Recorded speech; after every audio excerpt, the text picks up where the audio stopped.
다 억울해. 나 억울해. 말이 좋은데 앞뒤가 안 맞아.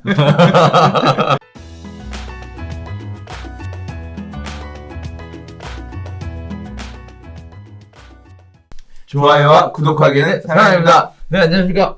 2020년 하고도 10월 31일 마지막 날입니다. 한 발 없어 소식을 전하는 고품격 부동산 토크쇼 부동산 별별 스타에 오신 여러분을 환영합니다. 와. 왜 이렇게 피곤해 보이십니까? 눈이 부었네. 어디 좀 갔다 왔습니다. 어제 지방을 좀 다녀왔습니다. 뭐 했구나. 대전의 뜨거운 네. 부동산 시장의 열기를 네. 느껴보고 싶어서가 아니라 대전에 아직 살아있는 오락기 총판이 있어서 기판 가게에 이게 성지 기판이 몇백 장이 지하 창고에 숨어있다 그래서 뭔가 보물이 없을까 싶어가지고 네. 진짜 계속 벼르고 있었거든요. 그날 시간이 사장님이 되신다고 해서 거기에 이제 단골 손님을 수배해서 그분의 도움으로 갔어요.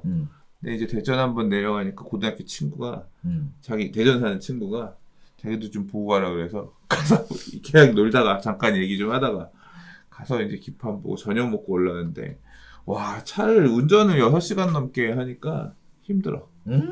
그래서 힘들어요. 결론 운전을 많이 했다. 피로 회복이 안 되죠. 그죠? 네. 아무튼 체력이 이제 예전에도 좋진 않았죠. 아무튼 취미생활도 열심히 하시는 우리 강 소장님의 라이프 스타일은 나쁘지 않은 것 같습니다. 우리 연말 가기 전에 또 이런 거 한두 번 더 했으면 좋겠는데. 뭘 해요?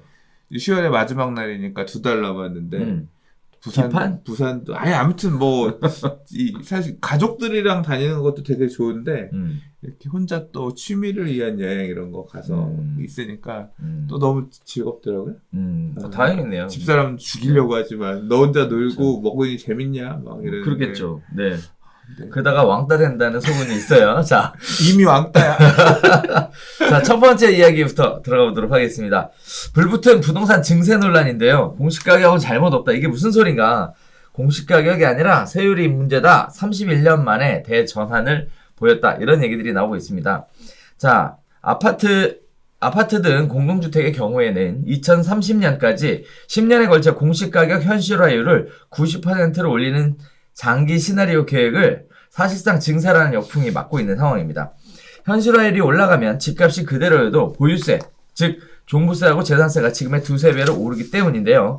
29일 정부 관계부처에 따르면 국토교통부는 다음 주 초 공시가격 현실화 로드맵을 확정 발표한다라고 얘기합니다. 자, 공시가격이라는 제도 자체는 1989년에 도입을 했고요. 지난 31년간 시세하고 무관하게 정부 마음대로 정한 것이 사실이었다. 즉 공시가격을 정부에서 정한 거니까요. 이런 얘기들이 있었고요. 공시가격의 일정 비용만 조정하는 기계적인 방식으로 운영되었었다.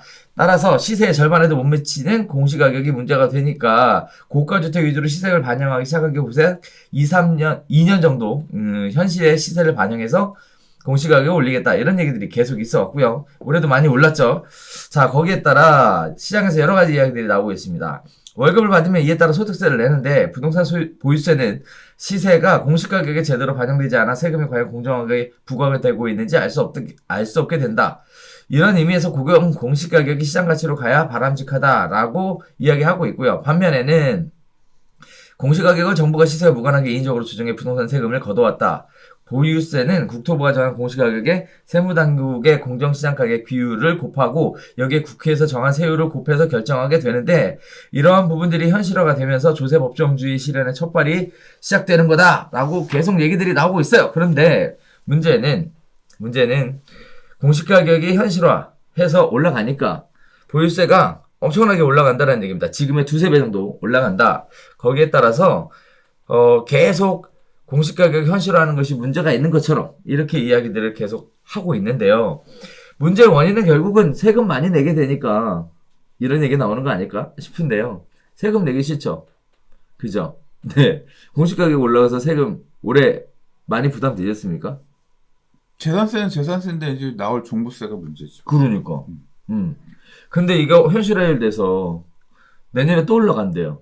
그럼 어떻게 하죠? 글쎄요. 이게 제가 원하는 방향의 사회는 아닌데 가속화되고 있는 것 같아요. 그러니까 가치관의 문제인 것 같은데 세금이 가혹한 게 저는 바람직하지 않다라고 생각하는데 왜 내야 되는 입장이니까 그렇죠. 세금을 많이 내지 않는 분들 입장에서는 어차피 많이 가지고 있는 놈들 세금 많이 내라. 그게 이 사회의 정의다. 그렇게 얘기하겠지. 이제 그 목소리를 대변하고 있는 그런 거고 또 내야 되는 입장에서는 아씨 왜 자꾸 세금 늘어나는 이거 거야. 너무한 거 아니야. 짜증나는 거야. 지금 그렇죠. 그런 상황인 건데 적절한 선이 어디냐. 모르겠지만 난 싫지. 뭐 나는 내 입장에 싫다고 하니까. 그렇지. 뭐 아무튼 그런 거고요. 그래서 막 복잡하게 이거 뭐 세율이 문제다, 뭐가 문제다 다 떠나서 어떤 이제 결과가 도래될 것이냐.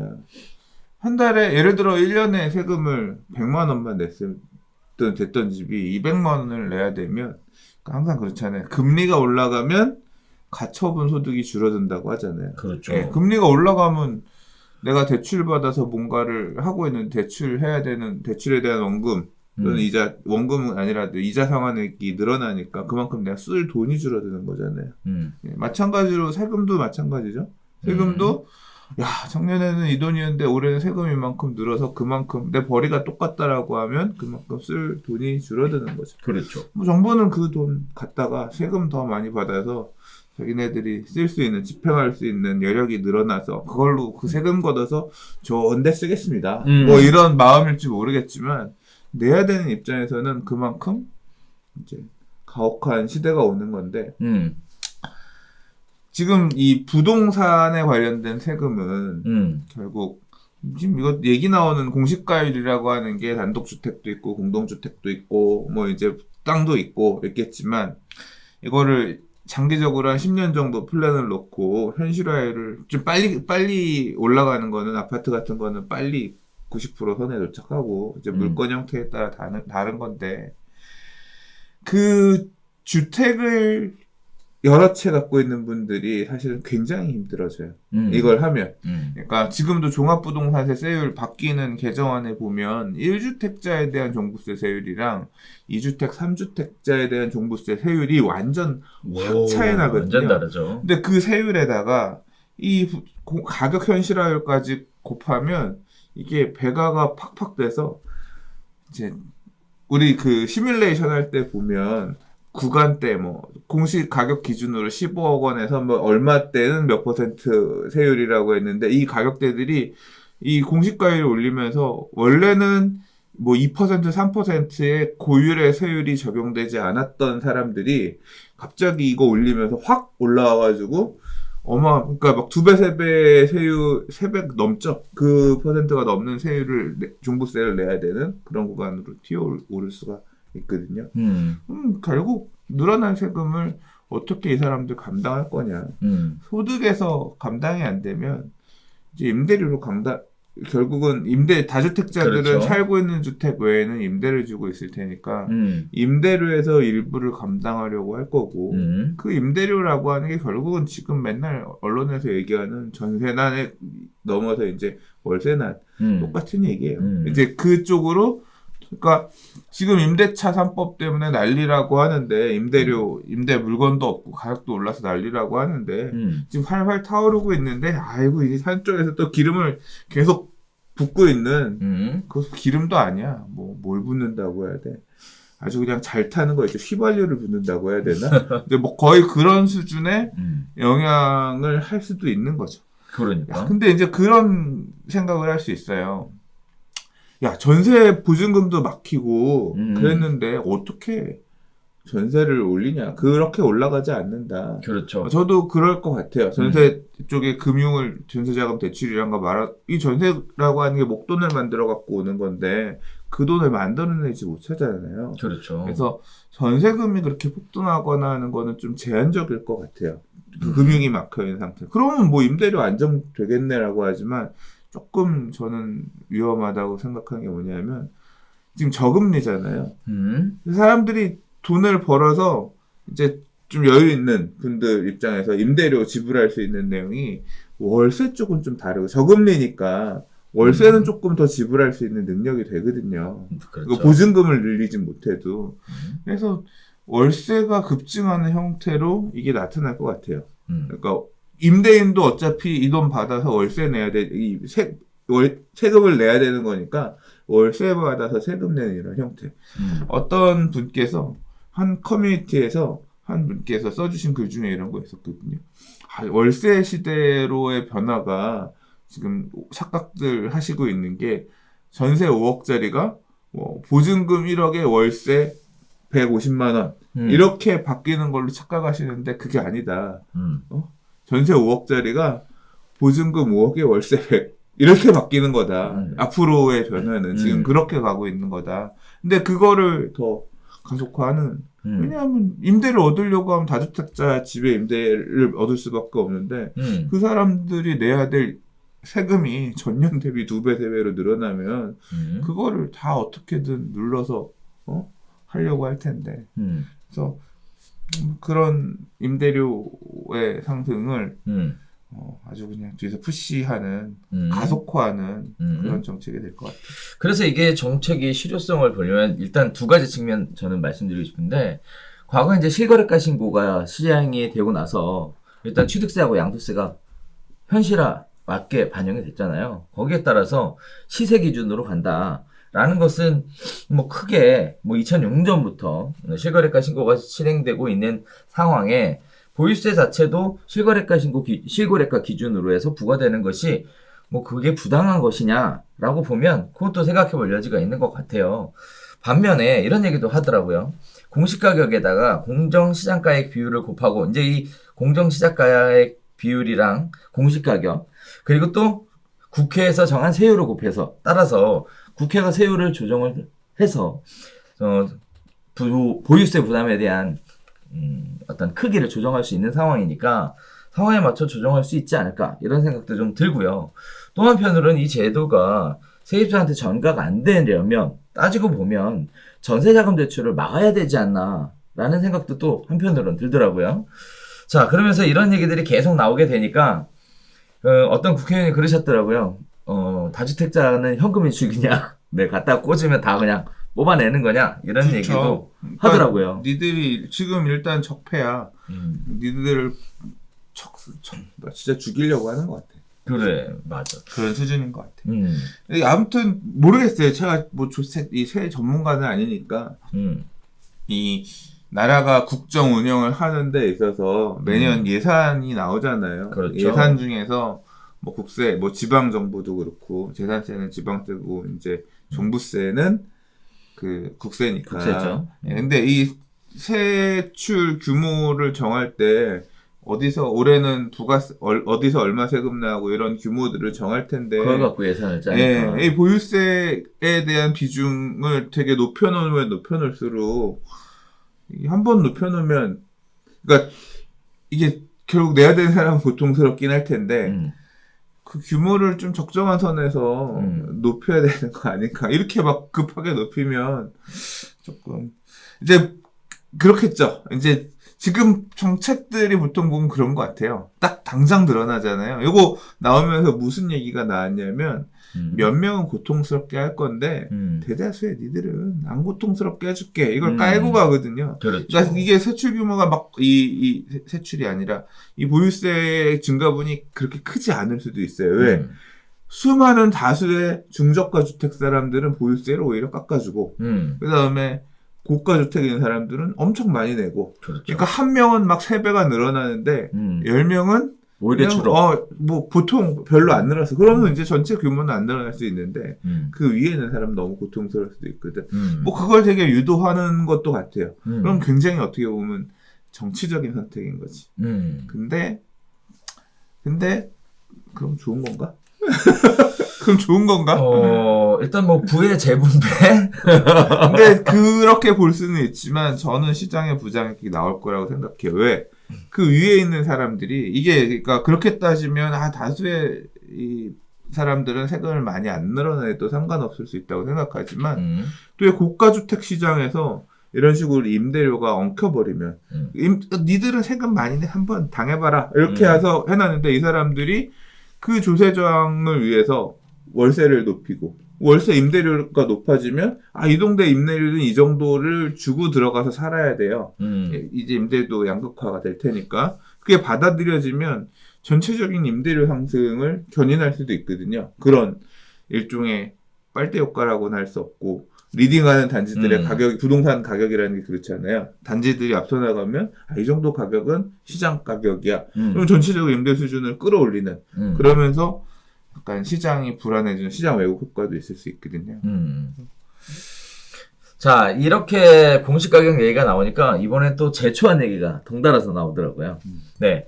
자, 공시 가격이 올라가면 제초한 채정 시 준공인가 시점 현실화율을 추진이대로 소급 적용해서 큰 피해가 없게 하겠다. 뭐 이런 식의 얘기들이 나오고 있습니다.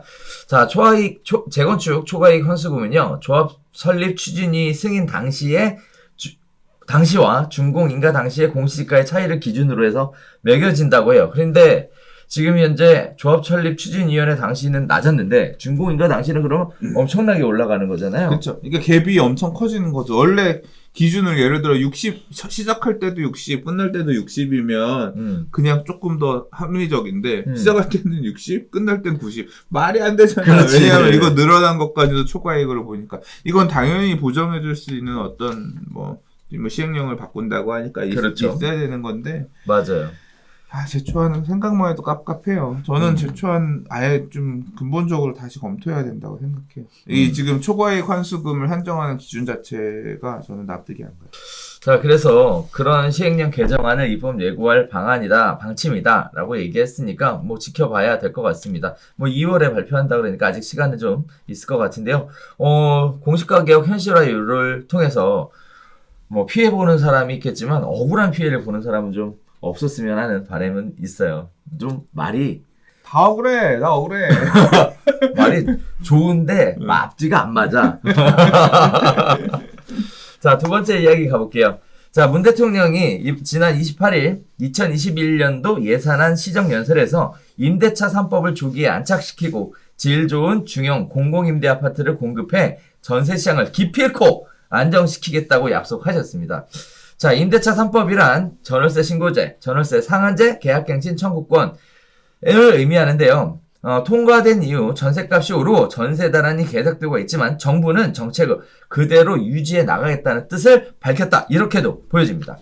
자, 내용을 살펴보면요. 이제 전월세 신고제에 대한 얘기가 또 나오고 있어요. 이미 두 가지는 시행이 되고 있죠. 전월세 신고제에 관련된 부분이 얘기가 나오면서 이게 도대체 어떻게 되는 거냐라는 얘기를 하고 있는데요. 내용은 그렇습니다.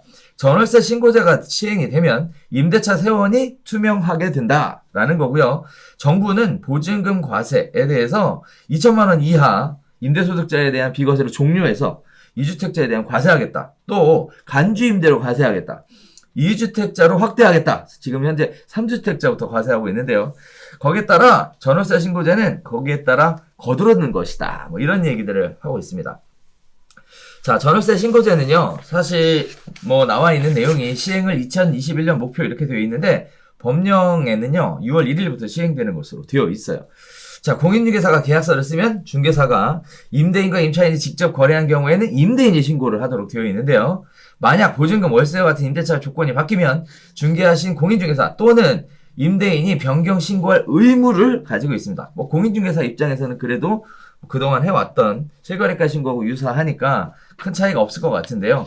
임대인 입장에서 조금 어려워지지 않을까라는 생각도 들어요. 범법자 엄청 나오겠지. 신고하지 않거나 거짓으로 신고하면 각각 100만 원, 500만 원 이하의 과태료가 부과된다고 하니까 이거 굉장히 부담이 많이 되는 내용입니다. 자, 시장에서는요, 전월세 신고제가 전세시장 안정보다는 사실상 세수중대 목적 아니냐? 이런 얘기들을 하고 있어요. 정부가 그다음 깜깜이 시장으로 분류했던 임대차 시장에 대해서 데이터베이스를 확보해서 탈세를 막겠다라는 얘기인데, 전월세 신고제가 탈세를 막는데 굉장히 효과적일 거다라는 것은 예상이 되는 바입니다. 이유는 임대차 계약의 전체의 25% 정도로밖에 정부에서 파악을 못하고 있는 상황이기 때문에 신고제가 이루어지면 굉장히 다 드러나요.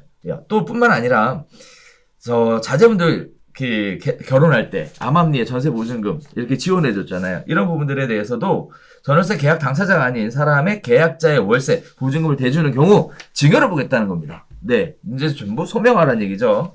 자, 거기에 따라서 국세청이 이런 것들을 증세하겠다라는 얘기로 보여진다.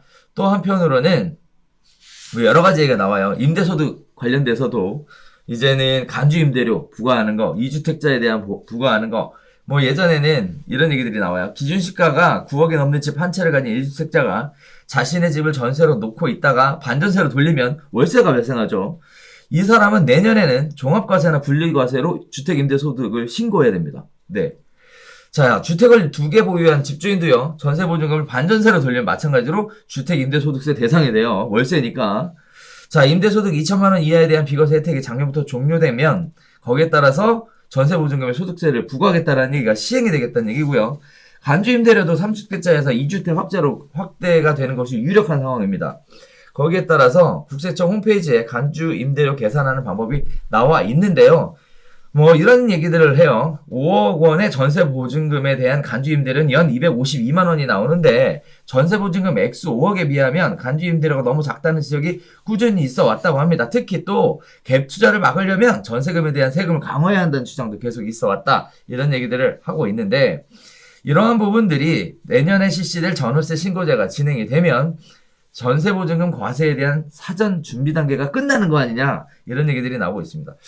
자, 이렇게 되면요, 이것도 마찬가지입니다. 세금에 대한 이야기를 또 오늘 두 번째 이야기로 다루겠는데, 다주택자에 대한 공포, 그 다음에 그동안 우리가 뭐 보증부 월세, 그러니까 반전세라는 얘기가 있었는데 여기서 분명하게 얘기하는 것은 월세로 과세하겠다는 거예요. 네, 임대소득세 과세하겠다.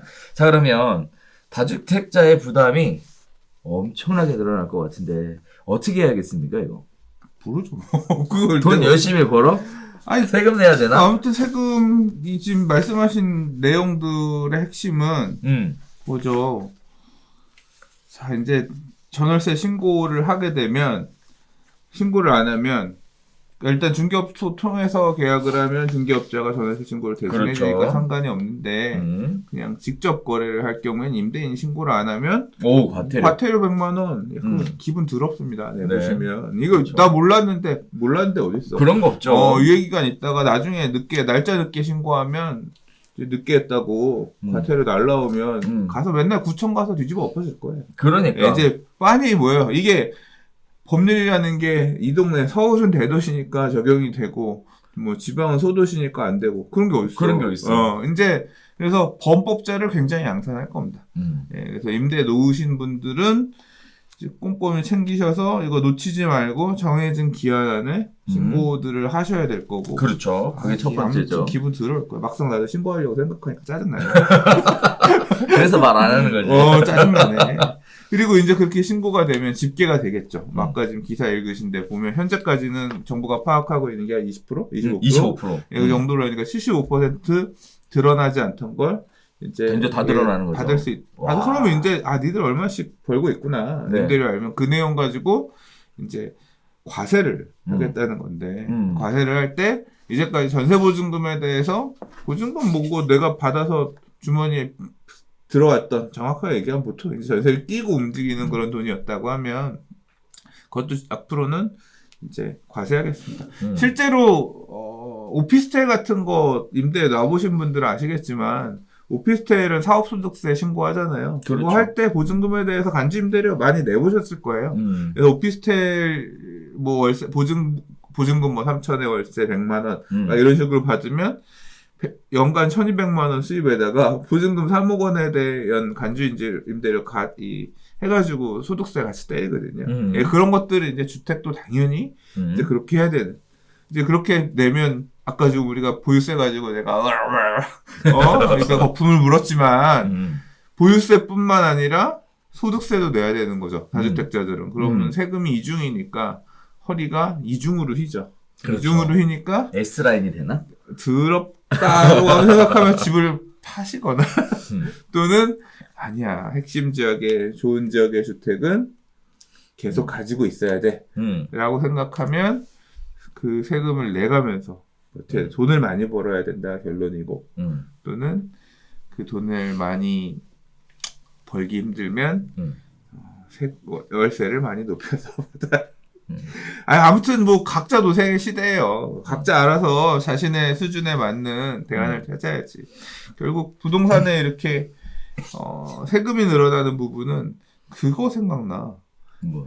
저 부동산 스터디 카페에 몬테소리라는 닉네임 쓰시는 분께서 써주셨던 글이 있는데 미국에 사는데 이렇게 부유한 동네가 아니래요. 무슨 산업이 이렇게 막 엄청난 동네가 아니야. 그래서 집값이 그렇게 비싸지 않은데 재산세는 더럽게 비싸요.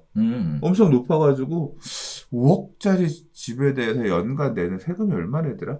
근데 세금이 엄청 많다는 거예요. 근데 왜 이렇게 세금이 많으냐라고 했더니 그 세금을 받아서 그 동네에서 뭐 이거저거 하려고 지방세니까 그 정도의 세금을 부담하게끔 하는데 그러면 세금이 비싼 게 핵포인트가 아니라 월세가 비싸. 월세가 그렇지. 너무 비싸서 근데 그 동네에 집을 사기는 그렇고 월세로 살아야 되는 사람은 그 높은 월세를 상대적으로 부담하고 사는데 왜 이렇게 월세가 비싼가라고 봤더니 주인도 하는 얘기가 나도 남는 게 없어. 다 세금. 세금이 엄청 많아서 그 세금 빼고 남으면 매매가 대비 수익률로 전환하면 몇 프로 안 되는 거예요. 수익률이 막 한 10% 이렇게 될 줄 알았는데 그게 아니라 세금을 떼고 이제 세금 내고 남는 거 가지고 정산을 해봤더니 몇 프로 안 되는 수익률이 있다. 네, 그러니까 결국 그런 구조로 가는 거죠. 그러니까. 세금이 늘어나면 그래서 딱 기가 막히게 그러니까 이 월세라고 하는 금액 자체가 세금을 빼고 기대 수익률 나오는 정도로만 딱딱 맞춰지더라는 거예요. 우리나라도 이제 그런 자꾸 월세 시대로의 전환 이런 것들이 그런 부분을 얘기하는 것 같아요. 저는 이런 생각을 좀 해봤어요. 사실 부의 대물림에 대해서는 계속 얘기들이 나오고 있는데 그동안 노출이 안 됐었던 거 있죠. 뭐 예를 들어 20대 후반이나 30대 초에 결혼을 하는데 누구는 부모 잘 만나서 전세 보증금이라도 뭐 몇 억씩 그동안 아무 적이 없이 증여를 받았던 게 많이 있었죠, 사실은. 네. 근데 또 누군가는 부모님이 여유가 안 돼서 월세로밖에 시작할 수 없는 그런 부분들 때문에 또 결혼까지 깨지는 이런 일들이 발생하는 것들을 보면 한편으로는 지금 그렇게 부모가 주는 건 좋은데 증여세를 납부해야 한다라는 부분이 어떻게 보면 합리적이. 그러니까 공정한 사회가 되는 거네. 그러니까 증여를 자녀에게 할 거면 법에서 정한 증여세 세율을 내고 해라.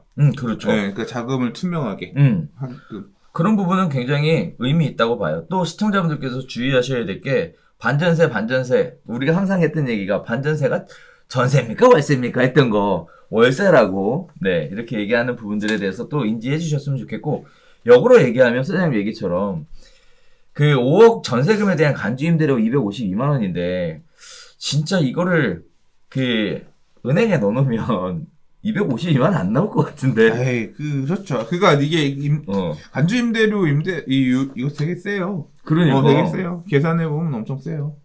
지금 뭐 은행 금리는 사실 의미가 없는 시대죠. 그러니까. 네, 그러니까 훨씬 높게 쳐서 가져가죠. 그래서 전세를 놓는 게 오히려 더 부담이 되니까 월세 시대로의 전환을 앞당기는 거 아니냐 이런 우려도 좀 되더라고요. 전세가 인기 있는 임대인 입장에서 전세가 인기 있는 시절은 이렇게 징검다리를 딛고 막 여러 개 투자할 때 그럴 때 되게 인기가 있는 거고 저성장 시대가 다시 오고 부동산 가격도 좀 안정화되고 이렇게 갭 투자 많이 안 하는 시대가 오면 그러니까 부동산 가격이 정체되는 시대가 오면 다시 월세가 패러다임으로 바뀌죠. 맞아요. 가급적이면 월세로. 그렇죠. 그래서 뭐 전세제도 없어진다. 뭐 이런 얘기들 막 신문에 나오고 그랬었던 것이 기억이 나는데. 자, 아무튼 잘 지켜보셔야 될 내용인 것 같습니다. 자, 세 번째 이야기입니다. 실거래 공개 시스템 구멍이 숭숭 뚫려 있다. 중개사 탐만하는 정부에 대한 이야기인데요. 국토부 실거래 공개 시스템의 오류가 또 확인됐다라고 해요. 정부는 중개업소에서 잘못해서 그런 거 아니냐라고 얘기하고 있는데 내용은 그렇습니다. 서초구청에 따르면요. 2015년부터 현재까지 내곡동 신원동에 있는 서초 더샵폴에 서초 포레스타 23567단지 현대힐스테이트 서초 젠트리스 아파트 실거래 119건이 국토부 실거래가 공개 시스템에 표출되지 않았다라고 지자체 전수조사에서 드러났다고 하는데요. 이 이유는요. 각 지자체별로 관리하던 실거래가 공개 시스템이 국토부 통합으로 바뀌면서 실제 거래가 이루어졌음에도 공개되지 않은 실거래 사례가 나오고 있다고 합니다. 실거래 시스템이 오히려 시장의 혼란을 과중시킬 수 있다라는 지적이 나오고 있는데요. 자, 이런 부분들이 여기서만 뭐 일단 지자체에서는 이렇게 얘기해요. 지자체가 할 때는 입력을 모두 공개를 했고요. 거기에 따라서 통화 시스템 입력 방식이 맞지 않는 거는 공개가 안 되는 것 같다. 하지만 실거래가 등록을 하면 필증이 나오니까 거기에 따라 중개사들은 문제가 있는지 모르고 실거래 신고를 한 거다. 국토부는 실거래가 신고가 잘못돼서 누락이 돼서 안 나오는 거다. 이런 식의 얘기들이 나오고 있는데, 자, 우리가 재판사는 아니지만, 이거 누가 잘못한 겁니까, 이거? 이거는 아직 성숙하지 못한 사회라서 그래요. 이거는 이게 그럴 수밖에 없어요. 그럴 수밖에 없다는 표현이 약간 그런데, 이게 전산이라고 하는 게 그렇잖아요.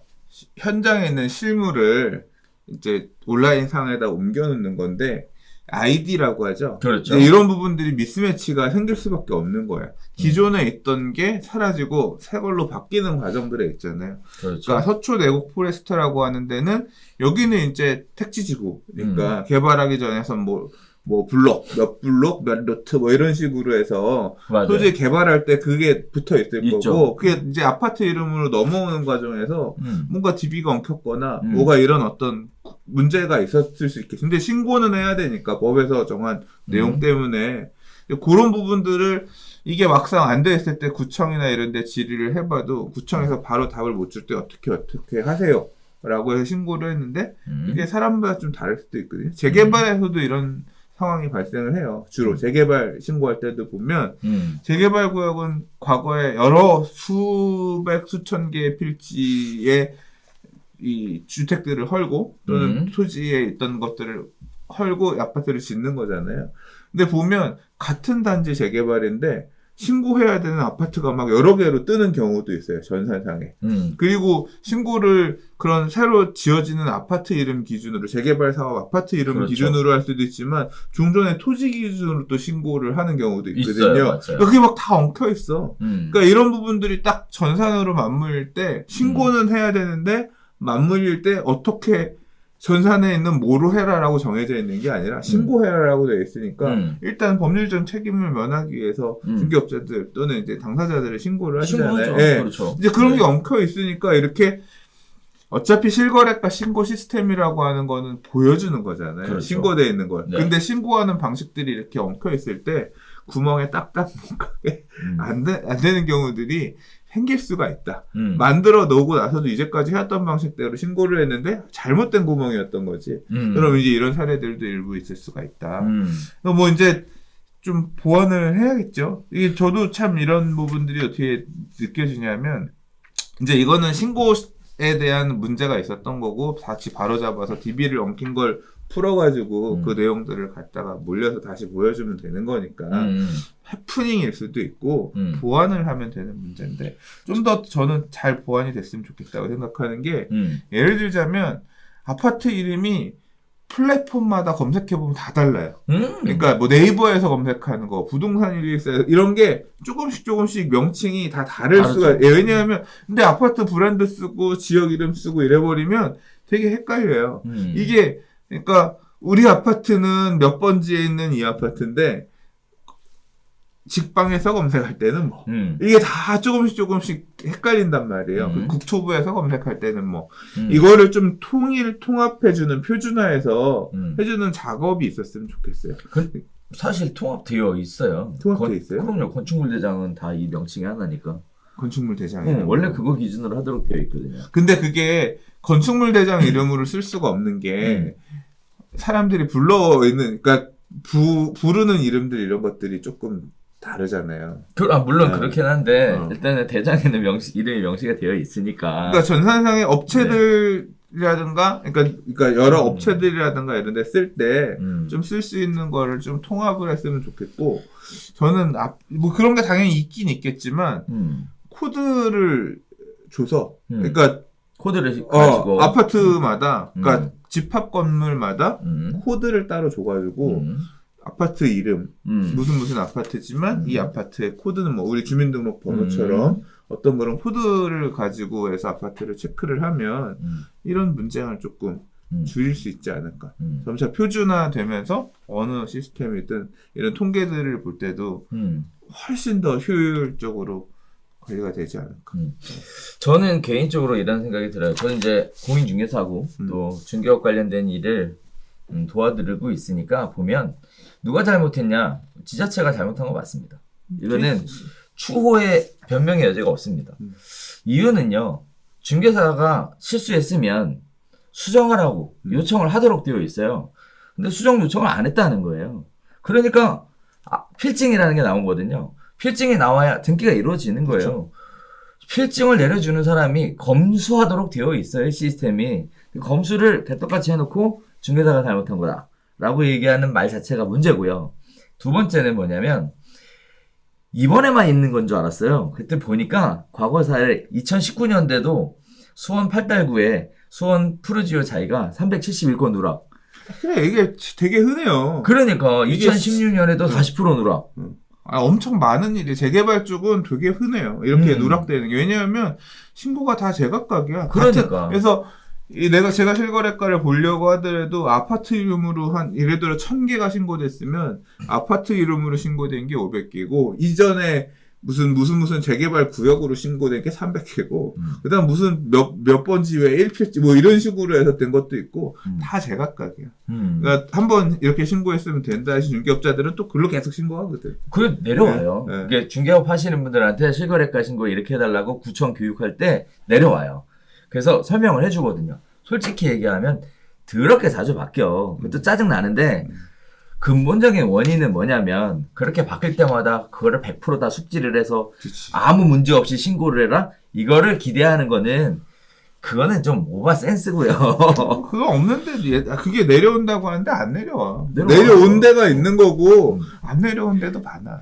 그래서 그렇고요. 또 하나는 이런 실거래가 신고 믿을 수 있을까? 에 대해서는 역시 회의감이 드는 것도 사실입니다. 한편으로 마지막으로 이런 얘기하고 싶어요. 고의로 누락은 안 시켰을까? 그래서 모르지. 공무원이 책임져야 되는 건데 뭐 일부러 누락하겠어. 그거 구청 공무원이 그거 누락시켜서 무슨 이득을 본다고. 가격이 오르고 떨어지고 공무원이랑 무슨 상관이야. 일단 중개업을 하시는 분들 입장에서는 사실 뒤에서 나오는 얘기가 하나 있어요. 오늘 그 얘기를 드리려고 하는데 실거래가 신고 예상 범위보다 가격 변동폭이 몇 %를 초과하는 것은 노출이 안 된다. 그거 원래 있잖아요. 그러니까요. 네. 그래서 그런 얘기가 있었거든요. 따지고 보면 이건 고의로 누락하는 거잖아요. 그거는 원래 그렇게 돼 있잖아요. 그렇게 이상 변동폭 초과해서 나오는 것들은 원래 안 나오게끔 되어 있으니까 그건 뭐 누락이라고. 뭐. 그렇지. 누락은 아니고 보여주진 않는 거지. 그런 건 빼고 공개하기로 하고 있는 거니까. 여러분들이 실거래가 신고에 대해서 뭐 많은 분들이 어떻게 보면 맹신에 가깝게 생각하시는데 이런 식의 문제가 있다는 걸 알고 보시면 될 것 같고요. 아무튼 또 한편으로 마지막으로 저는 개인적으로 열받는 게 감정원 일 잘해라 좀 이 얘기는 좀 하고 싶습니다. 네. 맨날 문제만 나오면 여기서 나오더라고. 네. 자, 네 번째 이야기 갈게요. 토지거래허가제 관련된 내용인데요. 엄청나게 무서운 얘기들이 나오고 있습니다. 자, 토지거래가구로 지정되면요. 주거지역의 경우 토지면적 18제곱미터 이상 취득할 경우 반드시 허가를 받고 그리고 취득해야 됩니다. 매수자는요. 계약 예정 금액, 토지 이용에 관한 계획, 자금 조달 계획을 제출해야 되는데요. 아파트도 해당이에요. 원룸형이 아닌 아파트는 모두 적용이 됩니다. 토지거래 허가구역은요. 현재 아파트 위주로는요. 뭐 아시는 것처럼 삼성동, 청담동, 대치동, 그리고 송파구, 잠실동이 시행이 되고 있는 상황인데요. 부작용이 심상치 않다라는 얘기입니다. 살던 집을 팔고 새로 계약할 아파트에 입주할 계획의 실수요자라도 행정관청에서 자의적으로 행정요건을 해석해서 민원이 서류조차 접수를 못하는 경우, 즉 행정월권에 대한 얘기가 첫 번째로 나오고 있고요. 두 번째는 이런 얘기들로 인해서 거주 이전의 자유가 없다. 이런 얘기가 두 번째로 나오고 있습니다. 세 번째는요. 토지거래허가구역으로 지정될 때 매매거래가 아예 끊긴 것으로 조사가 됐어요. 대치동의 경우에는요. 규제 지정 전인 6월 매매 건수가 135건이었는데요. 8월에는 7건, 9월에는 8건, 10월에는 2건. 삼성동은요. 6월에 122건, 8월에 18건, 9월에 9건, 10월에 2건. 완전 없어요, 지금 거래 자체가. 자, 정부에서 이렇게 얘기합니다. 토지거래구역 내 아파트를 살 때는 매매계약서를 쓰기 전에 해당 구청에 문의하면 무주택자인 것을 증명할 수 없으면 허가를 내주지 않겠다라고 하고 있는데요. 만일 구청 말대로 살던 집을 팔고 나중에 자금 계획이 통과가 안 돼서 토지 거래가 안 나오면 이 매수자는 오도 못하는 처지가 되는데 누가 집을 먼저 팔고 오겠냐. 또 허가가 나서 매매계약서를 쓴다고 해도 세입자가 있는 경우에 나중에 갱신 청구권 해버리면 입주를 못하잖아요. 입주하기로 해서 했는데 그러면 매수인은 엄청난 실입주를 못하는 거에 따른 과태료를 부담해야 한다. 거기에 따라 전세값 올리고 주변 집값 올리는 풍선 효과에 대한 얘기가 세 번째 나오고 있는 상황인데요. 대치동 단지들과 도로를 마주하고 있는 도곡 렉슬이 넉 달 만에 5억 정도 급등했다는 얘기가 나오고 있습니다. 전용되고 84제곱미터 규제지역 전 24억 원에서 현재는 29억에서 30억 원으로 시세가 형성되어 있고요. 얼마 전 29억짜리 매물이 2천만 원 정도 깎여서 28억 8천만 원의 거래가 일어났다고 얘기하는데요. 토지거래허가 구역 지정에 따른 거래 없음, 거주 이전의 자유, 제한, 행정 월권, 풍선 효과, 지금 뭐 엄청나게 얘기들이 이슈가 되고 있는데, 자, 이와 같은 풍선 효과 발생하면 대치동 인근 단지들도 다 토지거래허가 구역 지정해야 되는 거 아닌가요? 토지거래 허가를 없애야죠. 아니 솔직히 말해서 개떡 같은 정책이지. 아 저는 아무튼 이게 토지거래 허가라고 하는 게 이렇게 주택을 사고 팔고 하는 거에 있어서 이렇게 지금 다 이 내용이 말이 안 되는 내용이 아니잖아요. 이렇게 규제에 겹규제를 해서 실질적으로 거주 이전의 자유가 박탈당하고 있는 상황이고, 아니 이게 거주 이전의 자유라고 하는 게 공산주의 국가처럼 넌 이사 가려면 허가받아 이동 그게 아니라 당의 인민의 허가를 만드시고 사고 팔고 뭐 하고 신고하고 뭐 하고 하는 과정에서 경제적으로 큰 손실이 발생하는 게 두려워서 하지 못하는 것도 일종의 그런 효과를 내고 있는 거잖아요. 그렇죠. 지금 임대차법과 토지거래 허가와 이런 게 겹규제를 막 묻히면서 같이 엮이면서 못 가고 있는 실제로 아예 그냥 포기하는 사람들이 많아요. 세금 낼 거 이런 것들 고려하니까 그냥 눌러 앉아 살아야겠다. 그렇게 생각하고 계시는 분들도 되게 많이 계시고 저도 뭐 어떻게 보면 토지거래 허가까지는 아니지만 세금 때문에 그냥 눌러 앉아 살아야겠다. 포기하고 사는 입장이긴 한데 이제 지금 사실 이제 요 기사의 얘기는 지난주에 굉장히 이슈가 됐었던 한 언론사의 기사 보도. 저도 이제 그 기사 나왔을 때 보고서 막 분노해가지고 막 열심히 썼는데 나중에 생각해보니까 그게 기사는 그 사건의 한쪽 면을 자극해서 썼어요. 내용 뭐냐면 30평형대에서 40평형대 4인 가족 옮겨가려고 하는데 구청 직원이 20평형대 4인 가족 사는 집도 많은데 40평형대가 왜 필요해요? 가지 마세요. 토지거래가 이렇게 기사가 났어요. 그래서 행정 월권이라는 얘기가 야이씨 그거 늘려가고 만들어간 걸 구청 네가 뭔데 이 기사에 그 되게 열받았지 보고서. 그래서 이제 이거 뭐 남조선 인민민주주의 국가냐고 이제 제가 그렇게 표현을 했었는데 그 기사 그러니까 당사자가 그게 실제로 그런 사실이 있었다. 압구정에서 대치동에서 이사 가려는 분도 뭐 그런 식으로 얘기를 듣고서 못했다. 이제 그런 기사들이 나오면서 이런 토지거래가 제도가 되게 문제가 있네. 사실 그렇게 생각했다가 한 발 뒤에 몇 시간 있다 생각해보니까 이게 그게 아니겠다 싶은 거예요. 왜? 뭔데요? 왜냐하면 토지거래 허가라고 하는 게 유주택자가 집을 더 살 때 허가 안 내주잖아요. 그렇죠. 안 돼요. 그러니까 30평형대 갖고 있던 분이 그러니까 그런 얘기를 한 부분은 월권인데 아마 허가를 안 내줬다라고 하는 거는 네가 40평형대로 이사 가는 건 안 돼. 그게 허가를 안 내준 기준이 아니라 기존에 보유하고 계셨던 30평형대 아파트를 매각하셨나요? 매각 안 하셨으면 2주택이 되시는 거잖아요. 그 주택이 처분 안 됐기 때문에 이 새로 주택 사는 거에 대해서는 허가를 못 내드립니다. 이 내용일 것 같기는 하더라고. 근데 그 기사에 뭐 그런 내용은 없었어. 근데 아마 허가를 안 내줬으면 아마 기존의 유주택자가 추가로 신규 주택을 사는 거에 대해서 허가를 아마 안 해줬을 것이다. 이런 생각은 있는데 아마 뭐 내용 보니까 그 내용은 맞는 것 같아요. 그러니까 그럼 무조건 먼저 기존의 주택을 팔고 새 주택을 사야 되는 거 아니야. 근데 1세대, 일시적 1세대 2주택이라고 하는 게 먼저 사고 내 기존 주택을 팔았는데 양도세 비과세 해주는 이런 규정이 있잖아요. 그러니까 그 선후는 조금 조절할 수 있어야 되는데 이 토지거래허가 제도에서는 너무 이게 빡빡하다. 그리고 실질적으로 이런 그러니까 세금이라든가 여러 가지 경제적인 피해를 입을 수가 있기 때문에 이사를 가고 싶은 사람들도 주저하게 되고 주저한다는 게 거래 급감으로 나타날 수밖에 없고 그렇죠. 거주 이전의 자유가 상당 부분 침해되는 형태로 나타나고 있고 쓰레기 같은 제도다. 얼른 철폐를 해야 된다. 네. 이거 저는 예. 이게 이런 부작용들이 아마 이거 지정하면서 알고 있었을 거예요. 이걸 의도하고 한 거지.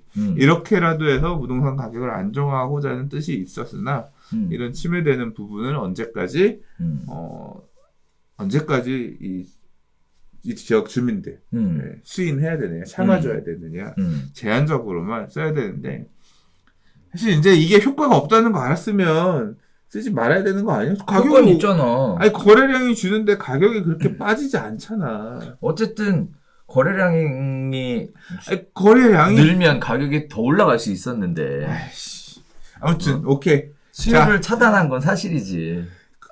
아니 이걸 안 해놨으면 가격이 안정화됐을 수도 있었잖아. 거래가 많이 발생해서. 그러니까 그것도 가능성의 측면인 거잖아요. 그러니까 모르겠어요. 자, 이거는 어차피 제 몫이 아니고 제가 판단할 몫이 아니고 이 정책에 대한 평가는 아무튼 저는 부정적인 이런 평가들을 놓고 볼 때 가격이 오를 수도 있지. 이렇게 침해하는 거는 기본적으로 보장된 헌법의 자유를 상당 부분 국가가 의도적으로 침해하고 있는 거다. 때려쳐라. 뭐 저의 주장은 그렇습니다. 자, 일단 토지거래 허가제 관련된 제 개인적인 생각은요. 일단 거래가 이렇게까지 줄었어? 깜짝 놀랐습니다. 그렇지. 와, 너무너무 심각하구나라는 생각도 좀 들었고요. 중개업자가 먹고 살 게 없어서 사실 인근에 중개업 하시는 분들을 지지난주에 뵀거든요. 뵈어서 얘기를 했더니 3개월 동안 하나도 못 됐다는 거예요. 죽을 맛이지. 계약을. 임대도 안 되고 매매도 안 되고 뭐 먹고 살아. 그러니까. 근데 이거 오늘 제가 GG옥션이었나 아무튼 경매 쪽에서 나온 보도자료를 재인용한 기사 봤는데요. 강남의 15억 초과 아파트들은 경매가 이제 갑자기 좀 빠지다가 이거 나오고 나서 이 매각 금액률이 109.5%로 올라갔대나? 뭐 나왔어? 토지거래? 왜? 경매는 토지거래가 안 받잖아. 예외니까? 네. 자금조달 계획서도 안 내잖아. 그렇죠. 그러니까 실거래가가 27억인데 경매로 28억에 사는 거야. 왜냐하면 허가도 안 받아도 되고. 그러네. 그럴 수 있겠네. 그래서 경매가 반사이익을 누리고 있다는 거예요. 15억 초가 있는 아파트는 현금 부자들은 가서 경매로 산다는 거예요. 토지거래 허가도 안 받아도 되고 자금 출처 조사도 안 해도 되고. 그럼 그 금액만큼 토지거래 허가가 가격을 찍어 누른 건가? 그렇게 판단하기에는 제도가 달걀이 먼저냐? 사실 이 얘기였어요. 자, 그다음에 하나는요. 뭐 일정 기간 내 매도하면 실수요자잖아요. 근데 무주택자여야만 한다는 거잖아요. 현재 상황으로는 이거 좀 지나치다는 생각을 하게 되는 부분인 것 같아요. 그다음에 또 하나는 그 영동 복합개발 관련돼서 삼성동 위주로 해서 지정한 거 아닙니까? 그러면 다른 데는 지정 못하나? 이런 생각도 들더라고요. 또 하겠지. 네, 뭐 가격 불안이 이유니까. 그러니까 가격 불안의 이유니까. 그래서 사실 듣고 있는 얘기는 그 토지거래 허가구역 인근으로 해서 지금 거래도 많고요. 가격도 진짜 엄청나게 올라가고 있다는 얘기 계속 듣고 있거든요. 이런 부분은 또 어떻게 할 거야? 그런 생각도 또 들어요. 그러니까 규제를 가지고 하니까 계속 규제. 네, 우리 토지거래 허가구역 삼청대장 처음 지정할 때 그랬잖아요. 그때 얘기할 때 맨날 했잖아. 아유, 삼청대자만 하겠어요. 이제 다 확대되고 규제 우리 5성 펜타라고 그랬잖아요. 그래서 5성급 대장 나오셨다고 대장 지역들이 더 확대되면서 그 위에 이제 6개짜리는 뭐가 되냐. 아유. 5번째 이야기로 가겠습니다. 전세금 지키는 보험이라는데 누굴 위한 제도이냐라는 얘기인데요. 공인중개사들까지 나서서 반발하고 있다는 얘기입니다. 정부의 주택임대보증금 보증보험 제도를 둘러싼 논란이 점점 고조하고 있는 상황인데요. 이 제도는요, 정부가 8월 18일부터 시행을 했습니다. 임대보증금 보험은요, 임대사업자가 보증금을 내줄 수 없을 때 주택도시보증공사나 SGI SGI 서울보증이 대신 세입자에게 돌려주는 제도입니다. 영어만 얘기하면 편한데. 네. 자, 집주인들이 보증수수료의 75%, 세입자들이 나머지 25%를 내는 건데요. 신규 임대등록 사업자들은 의무적으로 보험에 가입해야 됩니다. 신규 임대등록 사업자들은 의무적으로 가입해야 한다고 말씀드렸어요. 신규 임대사업자가 이 보험에 가입하지 않으면 징역 처벌까지 받을 수 있고요. 세입자들은 특별한 처벌을 받지 않습니다. 우선 집주인이 세입자를 위해 보험료를 내는 것이 이게 일반 상식적으로 도저히 말이 되는 거냐라는 얘기가 지금 화두가 되고 있고요. 그 수익을 누리는 자가 부담을 해야 되는 거 아니냐라는 얘기들이 계속 나오고 있는데 수익자 부담 원칙에 맞춰보면 그게 맞는 것 같은 그런 생각이 드는 거거든요. 근데 왜 법은 이렇게 정해놨을까요? 또 세입자가 25% 안 내면 어떻게 되는 거야? 근데 이게 제가 경험적으로 보면요, 막 이 기사가 항상 이렇게 쓰이거든요. 기사는 자극적으로. 그러니까 기사는 제도가 잘못됐다. 틀어서 자꾸 쓰여요. 당연히 보험은 보험을 받는 건, 그러니까 이 임대보증금 반환 보험을 가입하면 누가 혜택을 보느냐? 그렇죠. 임차인이 보증금을 못 돌려받을 때 혜택을 볼 수 있는 거잖아요. 맞아요. 그럼 임차인이 내야 되는 비용이다. 맞아요. 라고 얘기를 하는데, 제가 실무에서 경험했던 거는요, 임대인이 냈어요. 또는 반반 내거나, 협의를 해서 내거나. 그러니까 왜냐하면, 이게 지금 전세보증금 반환 보험이라는 게 지금 SIG 서울보증이랑 HUG에서 상품이 이게 지난 몇 년간 급격하게 확장이 됐거든요. 맞아요. 그간에 없다가. 근데 서울보증에서 사실 과거에 이제 한 7, 8년 전 막 경기 되게 안 좋을 때 부동산 가격이 막 꺾여서 전세 가격은 되게 높은데 가격이 더 꺾이면 전세보증금 이거 반환 못 되는 거 아니에요. 또는 입주할 때 잔금을 신규 아파트 입주하는데 잔금을 내야 되는데 돈이 없어. 전세금으로 충당이 안 돼. 이때 대출을 가득 받고 전세보증 보험을 후순위. 걸어주는 조건으로 후순위로 전세를 놓고 이런 식으로 전세보증 보험이 많이 쓰였단 말이에요. 맞아요. 근데 그때 누가 불안하냐? 세입자가 불안한데 이거 그렇게라도 해서 세를 놔야 되는 사람은 누구냐? 임대인이었거든요. 그래서 거의 임대인이 냈어요. 그 당시에는 임대인이 100%를 냈어요. 임대인이 내면서 이제 중개업자들은 그렇게 설명했죠. 이 집이 시세가 일반 물건 전세가 5억인데요. 얘는 4억 2천이에요. 대신 그럼 내 4억 2천 안 돌려받으면 보증보험을 가입해줘요, 주인이. 이 보험료 주인이 냅니다. 2년간 보험료. 그래서 그 4억 2천만 원이 선순위 대출이 있지만 보호가 됩니다. 이제 이런 식으로 해서 가입들을 당시에 했었단 말이에요. 맞아요. 그러니까 그 기준으로 생각해보면 75%, 세입자가 25%는 내야 되니까 조금 유리한 거지. 근데 글쎄요, 이게, 그러니까 시기적으로는 지금은 사실 이제 전세보증금을 반환 못 받는 그런 상황은 아닌 거잖아. 그러니까 지금 와서 얘기를 하면, 야, 우리가 임대보증금 무조건 의무적으로 이걸 왜 가입해야 되느냐. 그러니까 그렇죠. 지금 상황에서는 또 설득력이 너무 가혹하다. 임대인이 내도록 의무화하는 건 너무 가혹하다. 그렇죠. 상황에 따라 왔다 갔다 하는 거네. 네, 그러고 보니까. 그래서 제가 강의할 때는 이렇게 얘기하거든요. 제 경험으로는 아쉬운 사람이 내는 거거든요. 아쉬운 사람이 그렇죠.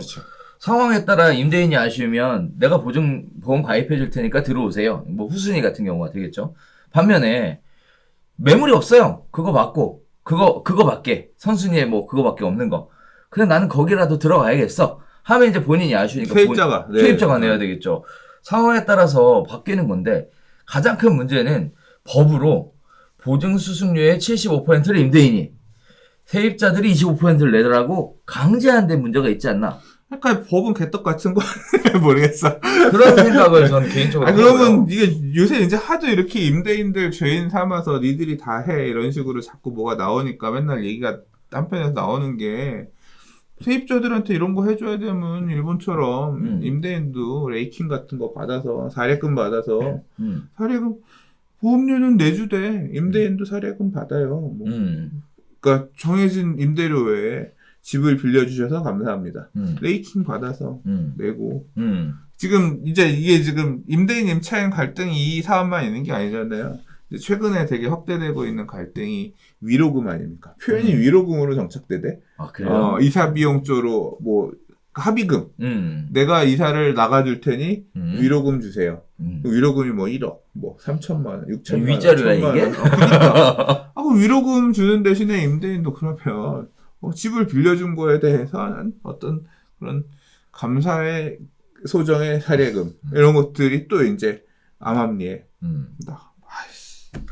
아이 모르겠다. 법을 만들어서 시장을 안정화시키는 거는 뭐 개인적으로 뭐 나쁘지 않다라고 생각은 해요. 그런데 지나치게 오버슈팅 하는 거 아닌가라는 생각도 들고요.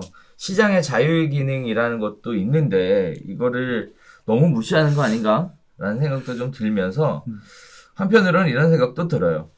세입자는 영세하니까 특별히 보호해줘야 한다. 그래서 만들어진 게 임대차 보호법이고요. 그게 이번에 강제된 게 임대차 보호법 3법으로 확대가 된 거죠.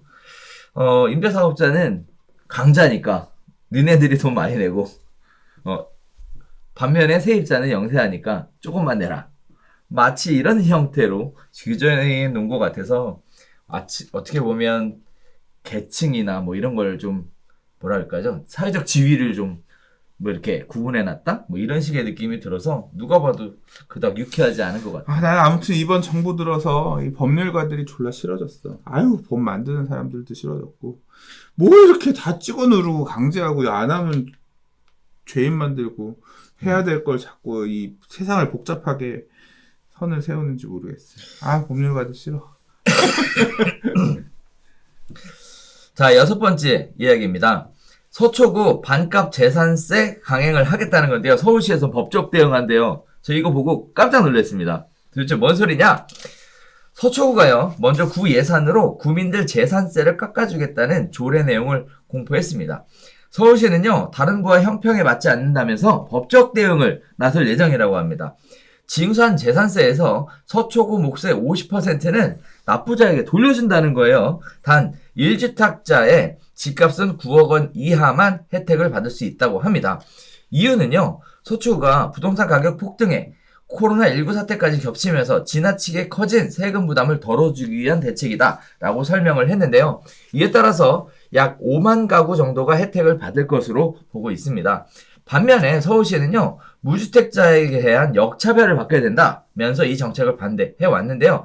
그러나 서초구가 끝내 강행하자 서울시는 조례의 위법성을 대법원에 제소하는 등 법적 대응을 준비하고 있다고 합니다. 자, 요약해보면 그래요. 서울시 입장입니다.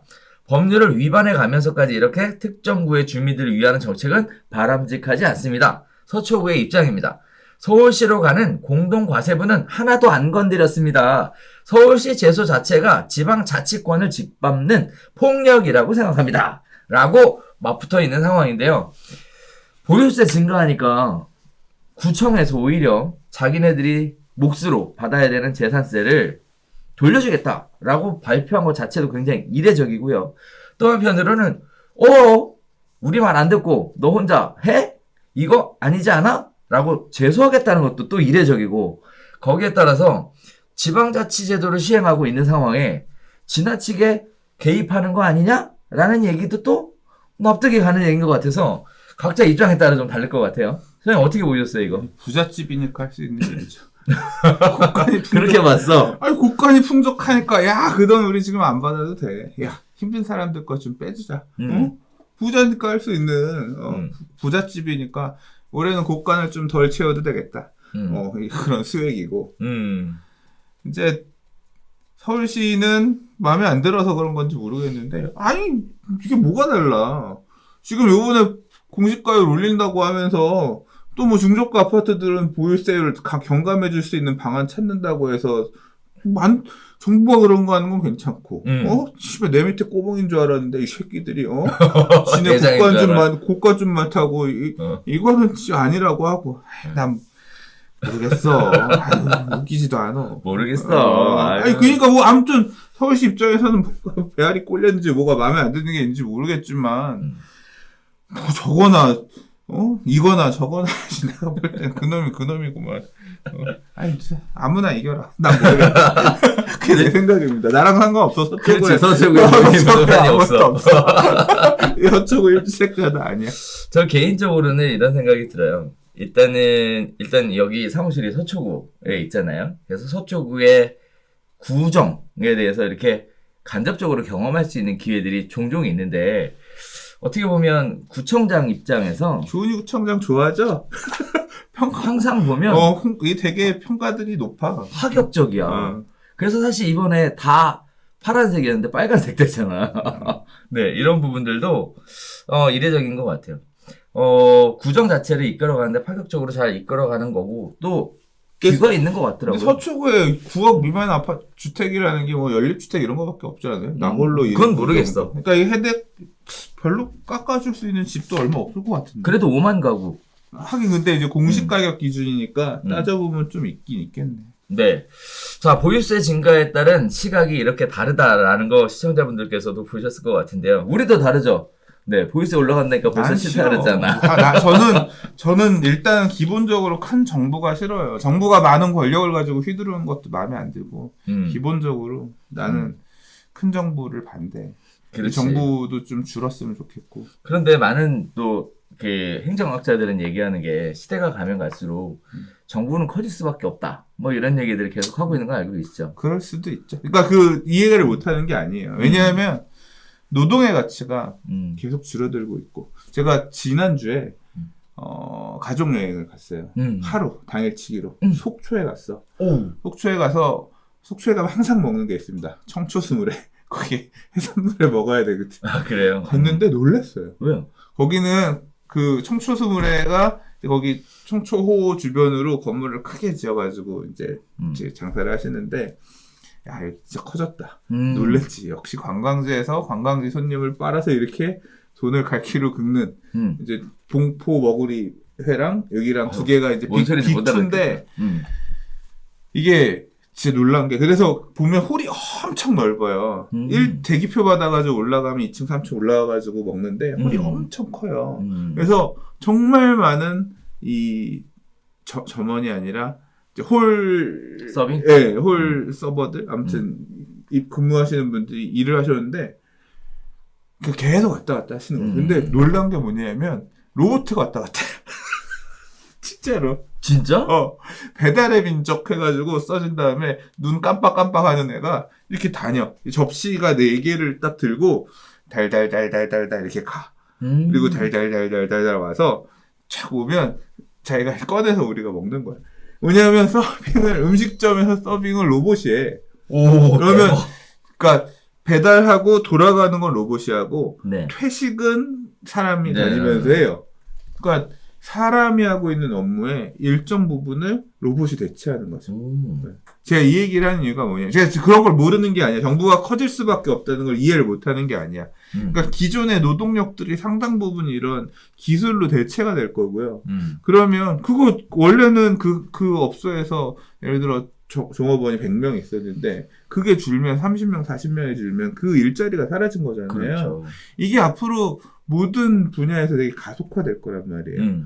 그러면 그런 로봇을 만들어 팔거나 로봇을 유지보수하는 회사는 돈을 계속 떼들어 벌겠지. 그렇죠. 근데 이제 그 노동을 하지 못하는 사람들은 노동시장은 되게 축소가 되면서 할 수 있는 일자리는 줄 거고 양극화는 심화되겠죠. 그렇죠. 그래서 부를 어떻게 재분배할 거냐. 이제 이게 우리나라도 가는 과정에 있지만 특히 미국 이런 같은 선진국도 더 클 거고. 그러니까 자꾸 이제 기본 소득 제도에 대한 언급이 있는 거고 앞으로 이제 더 될 건데, 그러면 어떻게 세금을 많이 버는 애들한테 가져올 거냐, 거둘 거냐. 그걸 갖다가 결국 국민이라고 하는 게 나만 사는 게 아니라 같이 살아야 되잖아. 그렇죠. 그러니까 그러면 그걸 어떻게 이제 분배할 거냐에 대한 고민, 그 과정에서 정부의 역할이 더 커질 수도 있다는 걸 모르는 부분은 아닌데, 그렇게 따지면 또 그러네요. 제 머릿속에서도 싸우는 거지. 어디까지. 그러니까 저도 그런 거죠. 세금 내라면 내고, 네, 결국은 뭐, 제가 행동을 하고 이런 건 아니지만 그래. 그러나 더 내야 되는 건 열심히 계속 일해야 그렇게 돼. 하는 거지. 그렇게 열심히 하는 거죠. 일해. 내년에 세금 많이 사실 나고. 맞아. 막 근데 그래. 또 제가 이렇게 얘기하지만 내일 모레 망해가지고 바닥으로 떨어지면 그렇게 나라에서 주는 수급을 위해서 주는 비용 얼마가 엄청 감사하겠지. 인생이 될 수 있으니까 이게 사람 누구나 서 있는 위치에 따라 보는 환경이 보는 풍경이 다르다고 그렇게 따져보면 필요하긴 한 것 같은데 아무튼 모르겠어. 어렵다. 세상사가 참 복잡해. 그죠? 네. 자, 오늘 이야기 쭉 한번 나눠봤는데요. 뭐, 요새 국정감사 관련된 기사들이 대부분이라서, 네, 관련된 내용들이 많이 있었고요. 뽑아내느라고 쉽지 않았습니다. 뉴스 요새 재미없어. 그러니까, 네. 하지만, 오늘도 나름대로, 유익함이 되는 시간이 되셨기를 바라면서 오늘 저희가 준비한 소식 여기서 인사드리도록 하겠습니다. 자, 저희는 다음 주에 새로운 소식 가지고 11월에 다시 찾아뵙도록 하겠습니다. 감사합니다.